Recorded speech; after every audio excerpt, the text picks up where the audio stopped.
ನಮಸ್ಕಾರ. ನನ್ನ ಹೆಸರು ಡಾಕ್ಟರ್ ಮಹೇಶ್ ಮಠ್ ಅಂತ. ಸಹಾಯಕ ಪ್ರಾಧ್ಯಾಪಕನಾಗಿ ಕೀಟಶಾಸ್ತ್ರ ವಿಭಾಗದಲ್ಲಿ ಸಂಪೂರ್ಣ ಅಂತಾರಾಷ್ಟ್ರೀಯ ಕೃಷಿ ಮತ್ತು ತೋಟಗಾರಿಕಾ ತಂತ್ರಜ್ಞಾನ ಸಂಸ್ಥೆ ಚನ್ನಪಟ್ಟಣ. ಈ ಸಂಸ್ಥೆಯಲ್ಲಿ ನಾನು ಸಹಾಯಕ ಪ್ರಾಧ್ಯಾಪಕನಾಗಿ ಕೆಲಸ ಮಾಡ್ತಾ ಇದ್ದೀನಿ. ನಾನು ಇವತ್ತು ಕಬ್ಬಿನ ಬೆಳೆಯಲ್ಲಿ ಬರುವಂಥ ಗೊಣ್ಣೆ ಹುಳು ಅಥವಾ ಬೇರು ಹುಳುಗಳ ನಿರ್ವಹಣೆ ಬಗ್ಗೆ ನಾನು ನಿಮಗೆ ತಿಳಿಸ್ಕೊಡ್ತೀನಿ.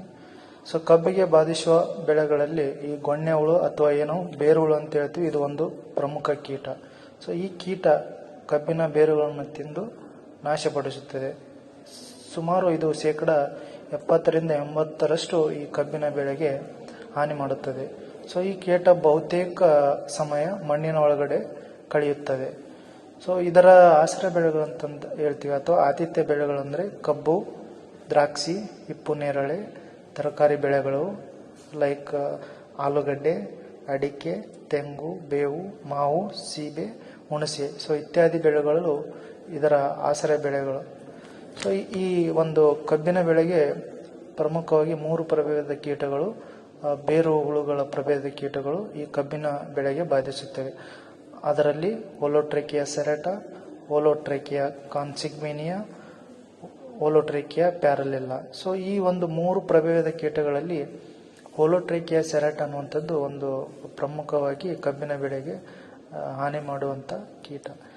ಇದರ ಜೀವನ ಚಕ್ರ ಅಂತ ಹೇಳ್ತೀವಿ, ನಾವೇನು ಲೈಫ್ ಸೈಕಲ್ ಅಂತ ಹೇಳ್ತೀವಿ. ಈ ಒಂದು ಬೇರು ಹುಳುಗಳು ಮಳೆ ಬಿದ್ದ ಮೇಲೆ ಬಂದಂಥ ದುಂಬಿಗಳು ಸುಮಾರು 15-30 ದಿನಗಳಲ್ಲಿ ಸಂಯೋಗ ಹೊಂದಿ ಮೊಟ್ಟೆಯನ್ನು ಮಣ್ಣಿನಲ್ಲಿ ಇಡ್ತವೆ. ಈ ಕೀಟ ಪ್ರಮುಖವಾಗಿ 4 ಹಂತಗಳನ್ನು ಹೊಂದಿರುತ್ತದೆ. ಅದರಲ್ಲಿ ಮೊದಲನೇದಾಗಿ ಮೊಟ್ಟೆ, ಮರಿಹುಳು, ಕೋಶಾವಸ್ಥೆ ಮತ್ತು ದುಂಬಿ, ಪ್ರೌಢ ದುಂಬಿ ಅಂತ ಹೇಳ್ತೀವಿ. ಸಾಮಾನ್ಯವಾಗಿ ಈ ಒಂದು ದುಂಬಿಗಳು ರಾತ್ರಿ ಹೊತ್ತು ಹೊರಗೆ ಬಂದು ಬೆಳೆ ತಿಂದ್ಬಿಟ್ಟು ಮತ್ತೆ ಮಣ್ಣಿಗೆ ಸೇರುತ್ತವೆ.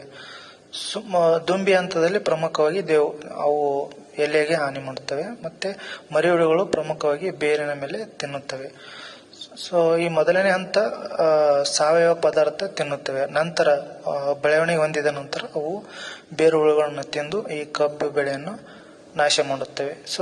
ಪ್ರಮುಖವಾಗಿ ನಾವು ಜೂನ್-ಜುಲೈ ತಿಂಗಳಲ್ಲಿ ಈ ಒಂದು ಪ್ರೌಢ ಕೀಟ ಮೊಟ್ಟೆಯನ್ನು ಮಣ್ಣಿನಲ್ಲಿ ಇಡುತ್ತೇವೆ. ಸರಿಸುಮಾರು 8-10 ಸೆಂಟಿಮೀಟರ್ ಆಳದಲ್ಲಿ ಅಂಡಾಕಾರದ ಹಾಲು ಬಣ್ಣದ ಮೊಟ್ಟೆಗಳನ್ನು ಆ ಮಣ್ಣಿನಲ್ಲಿ ಇಡುತ್ತೆ. ಒಂದು ಹೆಣ್ಣು ದುಂಬಿ ಸಾಮಾನ್ಯವಾಗಿ 60 ದಿನಗಳ ಜೀವಿತಾವಧಿಯಲ್ಲಿ ಸರಿಸುಮಾರು 100ಕ್ಕೂ ಹೆಚ್ಚು ಮೊಟ್ಟೆಗಳನ್ನು ಅದು ಮಣ್ಣಿನಲ್ಲಿ ಇಡುತ್ತದೆ. ಇದು 1 ವರ್ಷಕ್ಕೆ 1 ಬಾರಿ ಜೀವನ ಚಕ್ರ ಮುಗಿಸುತ್ತದೆ. ಈ ಒಂದು ಕಬ್ಬಿನ ಬೆಳೆಯಲ್ಲಿ ಬೇರುಗಳನ್ನು ಹೇಗೆ ನಿರ್ವಹಣೆ ಮಾಡಬೇಕು ಅನ್ನೋದು ನಾನು ತಿಳಿಸ್ಕೊಡ್ತೇನೆ. ಕಬ್ಬನ್ನು ನಾಟಿ ಮಾಡುವ ಪೂರ್ವದಲ್ಲಿ ಅಥವಾ ಸಮಯದಲ್ಲಿ ನಾವು ಭೂಮಿಯನ್ನು ಆಳವಾಗಿ ಉಳುಮೆ ಮಾಡಬೇಕು. ಇದರಿಂದ ಏನಾಗುತ್ತಂದ್ರೆ ಹುಳುಗಳು ಬಿಸಿಲಿನ ತಾಪಕ್ಕೆ ಒಡ್ಡಿ ಅವು ಬಿಸಿಲಿನ ತಾಪಕ್ಕೆ ಸಾಯುತ್ತವೆ. ನಂತರ ಎರಡನೇ ಒಂದು ಸಮಗ್ರ ಕೀಟ ನಿರ್ವಹಣೆ ಅಂತಂದ್ರೆ ಕಬ್ಬಿನ ಮಧ್ಯದಲ್ಲಿ ನಾವು ಕೆಲವು ಆಕರ್ಷಕ ಬೆಳೆಗಳನ್ನು ಬೆಳಿಬೇಕಾಗುತ್ತೆ. ಅವುಗಳಲ್ಲಿ ಆಕರ್ಷಕ ಬೆಳೆಗಳಂದ್ರೆ ಈರುಳ್ಳಿ, ಕೊತ್ತಂಬರಿ ಬೆಳೆಯನ್ನು ನಾವು ಜನವರಿ ಅಥವಾ ಮಾರ್ಚ್ ತಿಂಗಳ ಅವಧಿಯಲ್ಲಿ ಈ ಬೆಳೆಗಳನ್ನು ಬೆಳೆಯೋದ್ರಿಂದ ಪ್ರೌಢ ದುಂಬಿಗಳನ್ನು ನಾವು ಈ ಒಂದು ಆಕರ್ಷಕ ಬೆಳೆಗಳಿಗೆ ಆಕರ್ಷಣೆ ಮಾಡ್ಕೊಂಡ್ಬಿಟ್ಟು ನಾವು ಪ್ರಮುಖ ಬೆಳೆಗೆ ಹಾನಿ ಮಾಡುವಂಥದ್ದನ್ನು ನಾವು ತಪ್ಪಿಸಬಹುದು. ಹಾಗೆ ಇನ್ನೊಂದು ಕೀಟ ನಿರ್ವಹಣೆ ಅಂತಂದ್ರೆ ಮುಂಗಾರು ಮಳೆ ಅಥವಾ ಮೊದಲ ಮಳೆ ಬಿದ್ದ ನಂತರ ನಾವು ಸಾಯಂಕಾಲ 7-8 ಗಂಟೆವರೆಗೆ ಲೈಟ್ಗಳನ್ನು ಅಥವಾ ಪೆಟ್ರೋಮ್ಯಾಕ್ಸ್ ದೀಪ ಅಂತ ಏನ್ ಹೇಳ್ತೀವಿ ಅವನ್ನು ಅಳವಡಿಸಿಕೊಳ್ಬೇಕು. ಇದರಿಂದ ದುಂಬಿಗಳು ಆ ಒಂದು ಲೈಟ್ಗೆ ಆಕರ್ಷಣೆ ಆಗಿ ಅವುಗಳನ್ನು ನಾವು ಕೊಲ್ಲಬಹುದಾಗಿದೆ. ಇನ್ನೊಂದು ನಿರ್ವಹಣೆ ಅಂತ ಹೇಳಿದ್ರೆ ನಾವು ಪ್ರಮುಖವಾಗಿ ಆಸರೆ ಬೆಳೆಗಳು ಅಂತ ಹೇಳಿದ್ವಿ. ಆಸರೆ ಬೆಳೆಗಳ ಅಂತಂದ್ರೆ ಬೇವು, ಹುಣಸೆ, ಕರಿಜಾಲಿ, ನುಗ್ಗಿ ಇತ್ಯಾದಿ ಏನಾದ್ರೂ ಹೊಲ ಸುತ್ತಲೂ ಇದ್ರೆ ಅವುಗಳನ್ನು ನಾವು ಆ ಬೆಳೆಗಳನ್ನು ನಾವು ಕಿತ್ತು ನಾಶಪಡಿಸಬೇಕು. ಇದರಿಂದ ಅಥವಾ ನಾವು ಆ ಬೆಳೆಗೆ ಸಿಂಪರಣೆ ಕೀಟನಾಶಕವನ್ನು ಸಿಂಪರಣೆ ಮಾಡೋದ್ರಿಂದ ಈ ದುಂಬಿಗಳನ್ನು ನಾಶ ಮಾಡಬಹುದು. ಇನ್ನು ಕೆಲವು ಜೈವಿಕ ಹತೋಟಿ ಕ್ರಮಗಳು ಕೂಡ ಈ ಒಂದು ಗೊಣ್ಣೆ ಹುಳುಗಳನ್ನು ನಿರ್ವಹಣೆ ಮಾಡಲಿಕ್ಕೆ ಇದಾವೆ. ಸಾಮಾನ್ಯವಾಗಿ ನಾವು ಮೆಟಾರೈಸಿಯಂ ಅನಿಸೋಫ್ಲಿ ಅಂತ ಹೇಳ್ತೀವಿ. ಇದು ಒಂದು ಶಿಲೀಂಧ್ರನಾಶಕ.